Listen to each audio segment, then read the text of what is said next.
A new study claims intermittent fasting increases your risk of heart death by 91%. The internet panicked. Your doctor's office got flooded with calls, and somewhere a cereal company executive smiled. I'm Dr. Olha Kozyk, over 20 years in medicine, and here's what that study actually tells us. The researchers never measured what people ate, just when. That's like blaming your watch for making you fat. Let me show you what this viral study accidentally revealed and the 3 things that determine whether fasting helps or kills you after 50. What's actually happening here? The study nobody read past the headline. This was an observational study of 20,000 adults. People reported what they ate over 24 hours from memory, no follow-up, no verification. Researchers then checked death records years later and found a correlation. People eating within 8 hours or less showed 91% higher cardiovascular death risk. Sounds terrifying, but here's what they didn't measure: smoking status, diabetes, medications, activity levels, or, the killer detail, what people actually ate during those 8 hours. Let me give you a real-world example of why this matters. I have 2 patients, both 62-year-old women, both eating in 8-hour windows. Patient A eats 10 a.m. to 6 p.m., eggs and vegetables for breakfast, salmon salad for lunch, chicken and broccoli for dinner. She lifts weights 3 times weekly, lost 35 pounds over 6 months, cholesterol dropped 40 points, blood pressure normalized, off 2 medications. Patient B eats noon to 8 p.m., breaks her fast with bagels and cream cheese, has pasta for lunch, pizza for dinner, ice cream at 7:45 because it still fits in my window. She gets winded climbing stairs, gained 8 pounds in 3 months, developed palpitations, started experiencing chest pressure after meals. The study counted both as 8-hour eating window. You see the problem. People with severe illness often can't eat frequently. The short eating window didn't cause death. Their underlying condition did. The study proved correlation, not causation, and in cardiovascular medicine, that distinction isn't academic. It's the difference between life-saving intervention and dangerous misinformation. The mechanism nobody's explaining and why it matters. Here's what actually happens when you fast and why timing plus food quality create completely different outcomes. After 12 to 14 hours without food, your liver glycogen, stored sugar, depletes. Your body must switch fuel sources. It begins breaking down fat stores into ketones. Insulin, which acts like a fat storage signal, drops to baseline levels.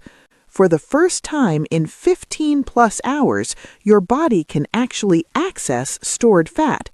But here's the critical part most people miss. This metabolic switch also triggers autophagy, cellular cleanup.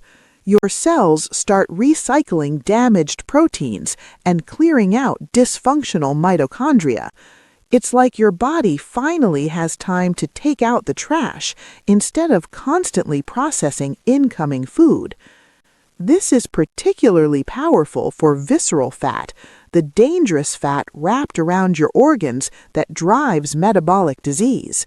Visceral fat is insulin sensitive. High insulin keeps it locked in storage. Lower insulin for extended periods finally gives your body access to burn it. Now watch what happens when you break that fast. Your metabolism is now insulin sensitive, more responsive, more efficient. Feed it whole foods, protein, healthy fats, vegetables, and you get stable blood sugar, sustained energy, reduced inflammation. Your newly sensitized system works beautifully.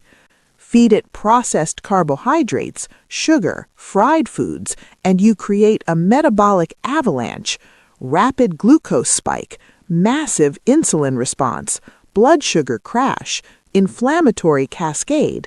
Your cardiovascular system experiences repeated acute stress. The sensitivity that heals you with good food damages you with bad food. Fasting is an amplifier. It amplifies whatever you're eating. I've seen both patterns in practice over 2 decades. The 59-year-old who lost 85 pounds in 10 months eating protein and vegetables in a 12-hour window. His triglycerides dropped 200 points. He came off diabetes medication, started hiking with his grandchildren. And the patients who fast 16 hours, then break with donuts, experiencing chest pain and palpitations within hours. One 65-year-old male ended up in my ER with atrial fibrillation after 3 weeks of fasting, followed by daily fast food binges. Not because fasting caused AFib, but because the combination of metabolic sensitization plus processed food overload stressed his cardiovascular system beyond its reserves. The viral study likely captured the second group, time restriction without food quality improvement. That combination is genuinely dangerous after 50. The circadian factor. Why when you eat changes everything. Your body doesn't process food the same way at 8 a.m. versus 8 p.m. This isn't philosophy, it's measurable physiology. Your insulin sensitivity follows a circadian curve, highest in the morning, declining through afternoon, lowest at night. Same meal, different insulin response depending on when you eat it. Multiple studies show this. A 2015 study in Diabetologia gave participants identical 700-calorie meals at breakfast versus dinner. The breakfast group showed 20% lower blood sugar response despite identical food. Their bodies processed the exact same calories more efficiently earlier in the day. Your body expects fuel when you're active and fasting when you're resting. Fighting that pattern has consequences. I had a 68-year-old patient with decades of acid reflux, taking PPIs daily, sleeping on 4 pillows to avoid nighttime symptoms. She was doing 16 to 8, but eating noon to 8 p.m., finishing dinner at 7:30 p.m. I had her shift to 8 a.m. to 4 p.m. Same foods, same total calories, same fasting duration. Within 3 weeks, reflux gone, off PPIs within 2 months, sleeping flat. She said, and I quote, "Why didn't anyone tell me this 20 years ago?" Her body wasn't fighting digestion during sleep hours. Circadian rhythm alignment matters more than most people realize. The 3 non-negotiables. Do this or don't fast. First, early eating windows beat late ones, not because calories care about clocks, because your insulin sensitivity peaks in morning and afternoon, crashes at night. Patients eating 8 a.m. to 4 p.m. or 10 a.m. to 6 p.m. consistently report better results than those eating noon to 8 p.m. or 2 p.m. to 10 p.m. Better sleep quality, faster fat loss, less bloating, more stable energy. This isn't placebo, it's circadian biology. If you work night shifts, this gets complicated. Align your eating window to your active hours, then fast during your sleep period plus 4 to 6 hours before sleep. It's not perfect, but it's better than fighting your body's attempt to establish any rhythm at all. Second, break your fast with protein and vegetables. This is where most people destroy their results. Your first meal sets your metabolic tone for the day. It determines your insulin response, your satiety hormones, your blood sugar stability for the next 6 to 8 hours. Break your fast with eggs and spinach, salmon and asparagus, chicken and broccoli, and you get sustained energy, stable blood sugar, reduced cravings. Your insulin-sensitive body absorbs nutrients efficiently without the spike-crash cycle. Break your fast with cereal, toast, pastries, juice, or, God help you, a frappuccino, and you've just wasted your metabolic advantage. Massive insulin spike, blood sugar crash within 2 hours, hunger and cravings all day. Your sensitized metabolism just amplified the damage. I tell patients, if your first meal requires a nutrition label, you're doing it wrong. Eat foods that had a face or grew from the ground. Everything else is negotiable after you've established baseline metabolic stability. Third, 0.7 to 1 gram of protein per pound of body weight daily. This is non-negotiable and where I see the most dangerous mistakes. If you weigh 150 pounds, you need 105 to 150 grams of protein daily. Track it for 1 week.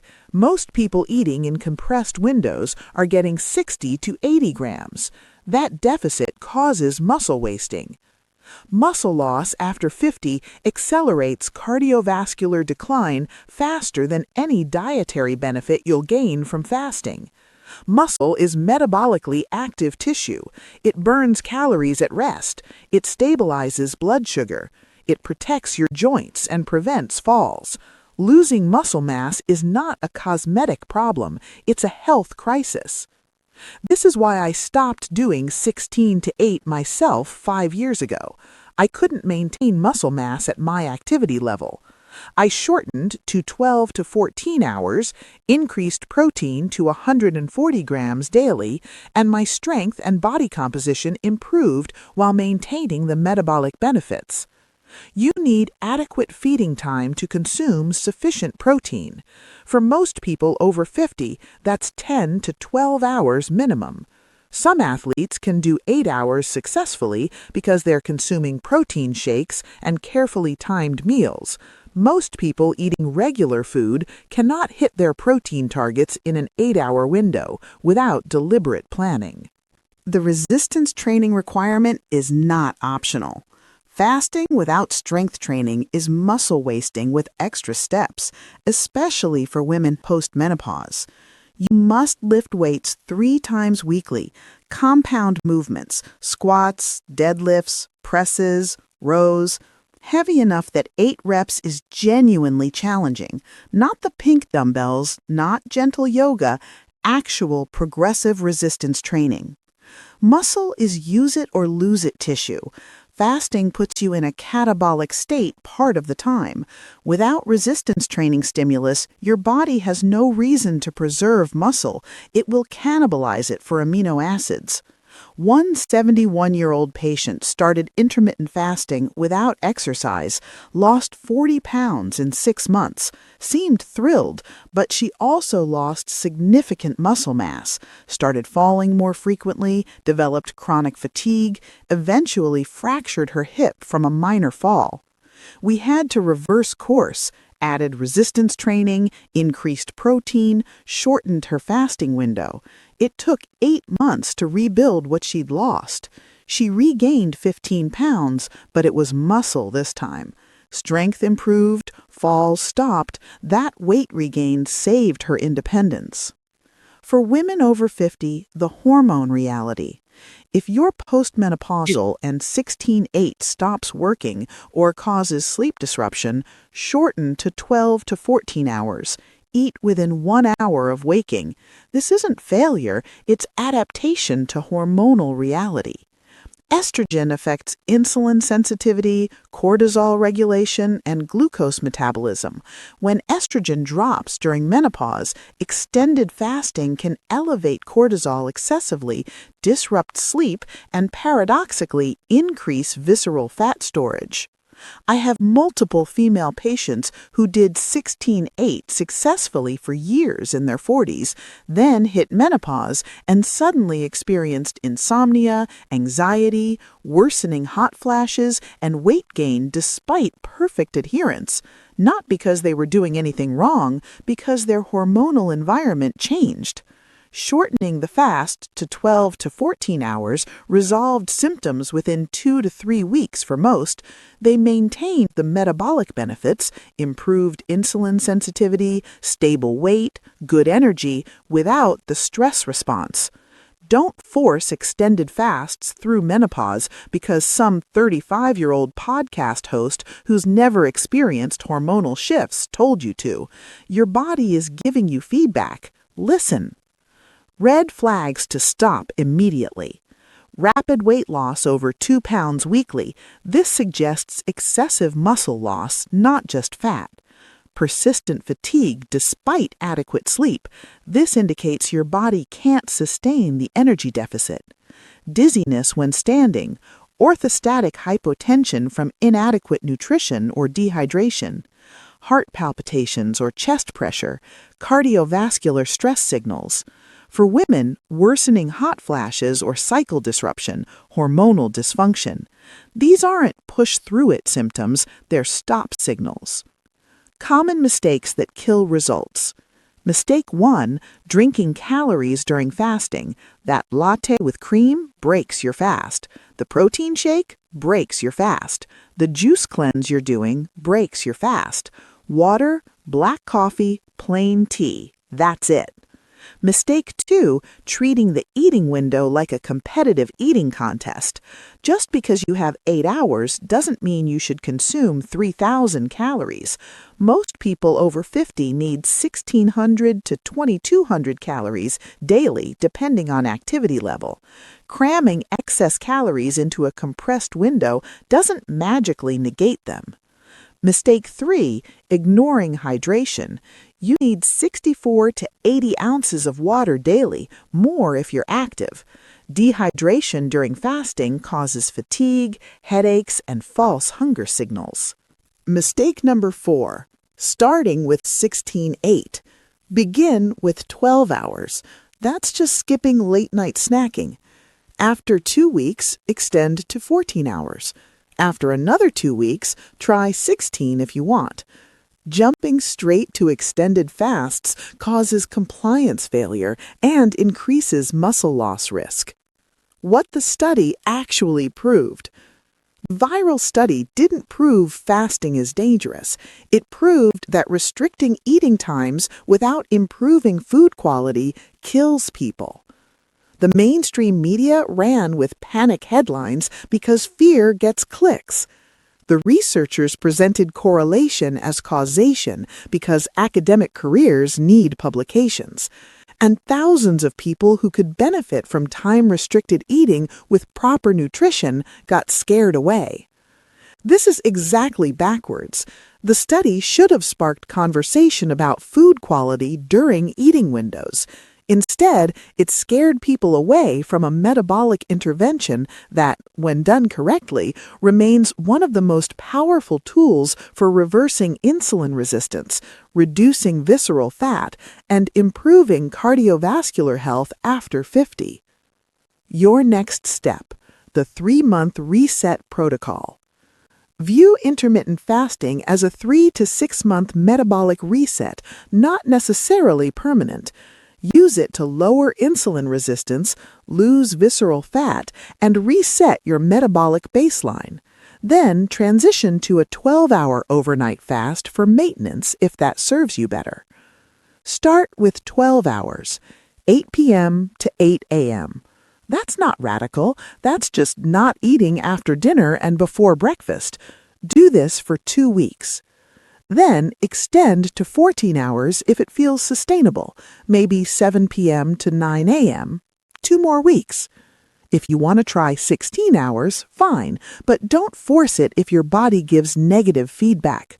Some people maintain 16-8 for years successfully. Others do 3-month cycles with 16-8, then maintain with 12 to 14 hours. Both work. The goal isn't to fast as long as possible. The goal is sustainable metabolic improvement. Listen to your body, not internet gurus who've never examined a patient. What you should do right now. Track your protein intake for 3 days. Most people discover they're eating 40 to 50% less protein than they need.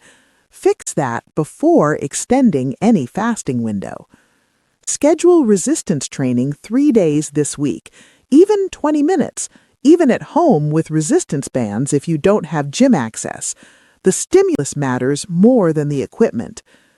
Shift your eating window earlier by 1 hour. If you currently eat noon to 8 p.m., try 11 a.m. to 7 p.m. for 1 week. Notice the difference in sleep quality. In the comments, what's your experience with intermittent fasting? What worked, what failed, and what surprised you? Specifically, what did you eat during your eating window? Your data helps everyone make better decisions. Next video, the specific foods that make or break fasting success after 50, including the healthy foods that spike inflammation worse than sugar and the unexpected foods that accelerate fat loss. If this cut through the panic and gave you actionable information, subscribe for evidence-based health content that respects your intelligence.